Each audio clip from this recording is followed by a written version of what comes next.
Hello, I'm Tara Benson. I had the privilege of being asked several weeks ago by Steve to speak on the topic of longing, which I had written in the space of about 10 minutes in my head.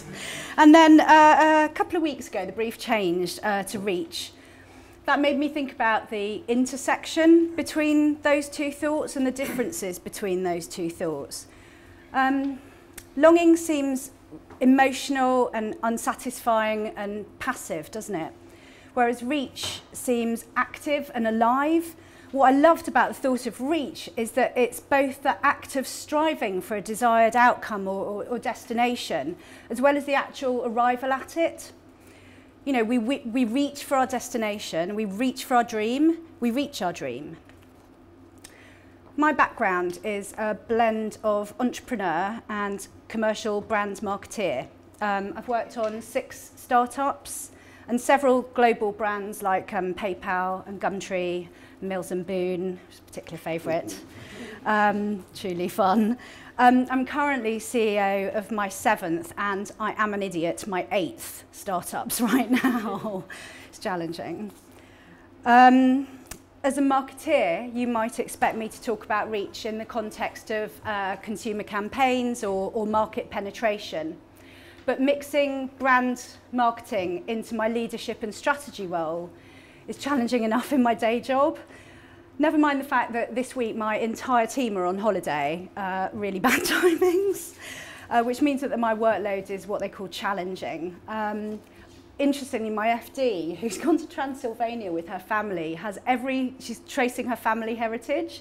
She's going to come back, I think, a Countess of Transylvania. So you can speak to the Countess about money. I really hope it happens. It's meant to.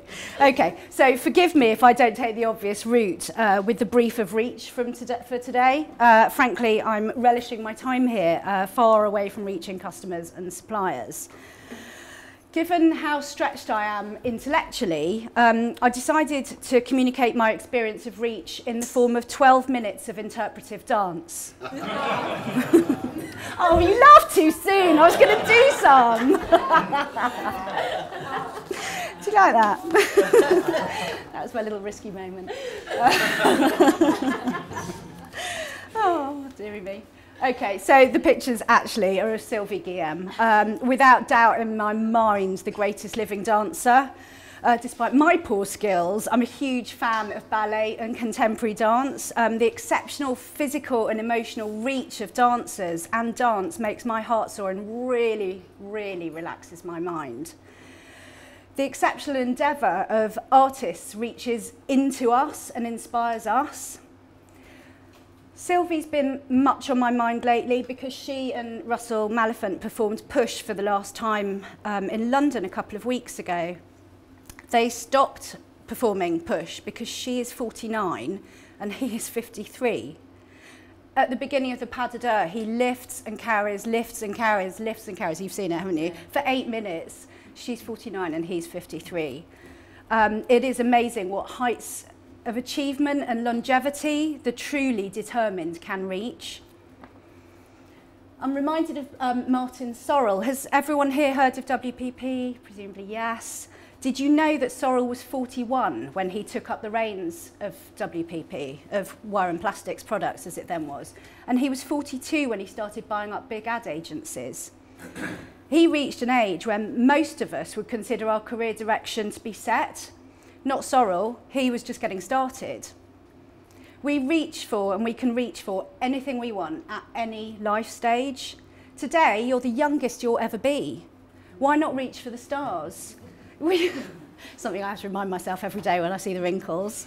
You know, you reach for the stars, you might get a supermoon. In my case, reaching for the stars means founding and growing businesses. For others, it's endurance sport or parenthood, and I think quite a few parents think that that is an endurance sport. I want to make our consumers fall in love with us, and I want to make our team be driven to reach their highest potential. My end goal is happy customers and a happy team. And I'll come back to reaching a state of happiness at the end, actually.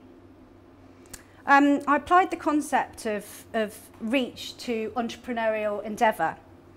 I'm going to talk about reaching inside yourself, reaching out, and reaching goals, and what that actually means. Reaching inside yourself for your own resources, finding out how strong you can be, how much work you can eat up, how much revenue you can make for the company, how many deals you can do, you know, how happy can your team be. Unless you push yourself to the farthest point, you'll never know what you're truly capable of.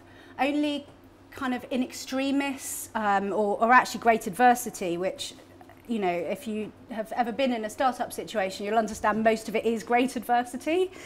Only then do we really kind of plumb our own resources and really understand what they are.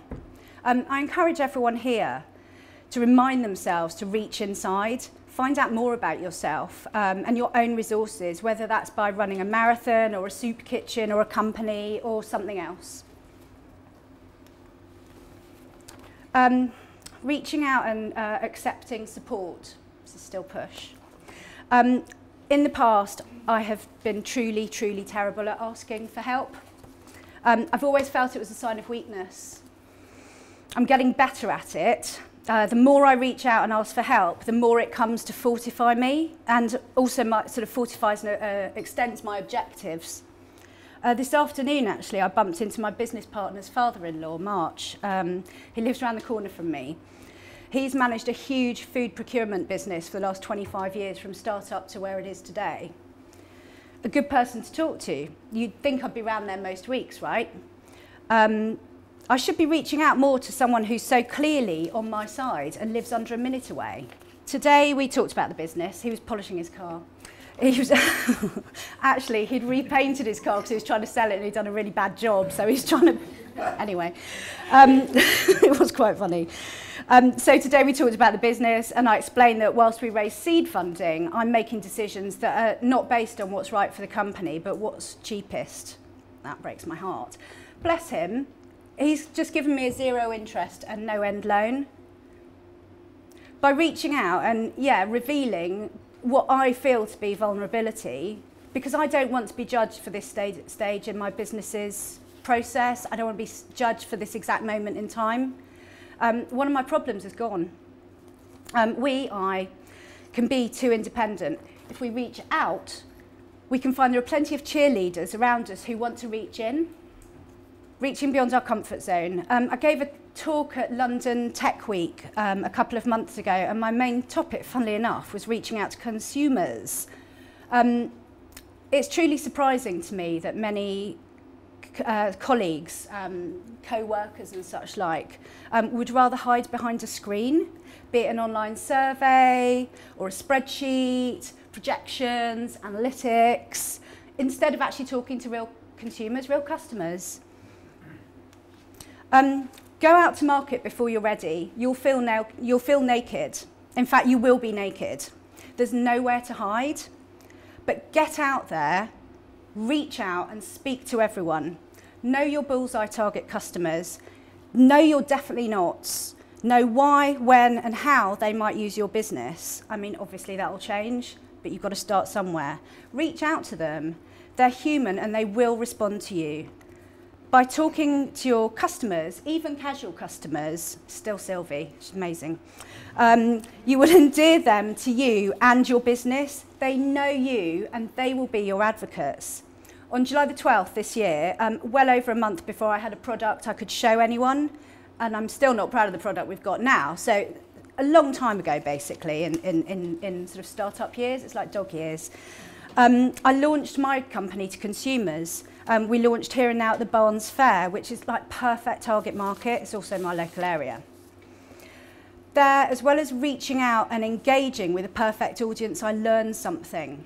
We worked out exactly who our bullseye target audience is. Working mothers, divorced dads. In every case, their eyes lit up like Christmas trees when I asked them if they were looking for something awesome to do locally with their kids. Going to market uncomfortably early will, I think, result in consumer acquisition cost at around £2 to £2.50, instead of the £8 to £12 our competitors work to. And that's just because I went to market early and talked to people and identified who my target was. There's great joy in reaching out. Still Sylvie. So, what happens when we get to the end? There are so many unhappy rich people. Wealth and success doesn't actually result in happiness. I mean, sure enough, I'd rather be rich and unhappy than poor and unhappy, but I'd rather be happy. You know, Robin Williams, bless him, his suicide is an awful exemplar. So I'd say this, I'd say forget the applause, the wealth, the robes of success. Be happy that you have endorphins racing through your body, that you're happy you've reached your audience's soul, and happy that you've reached your own high potential. Be happy that you've danced a great dance.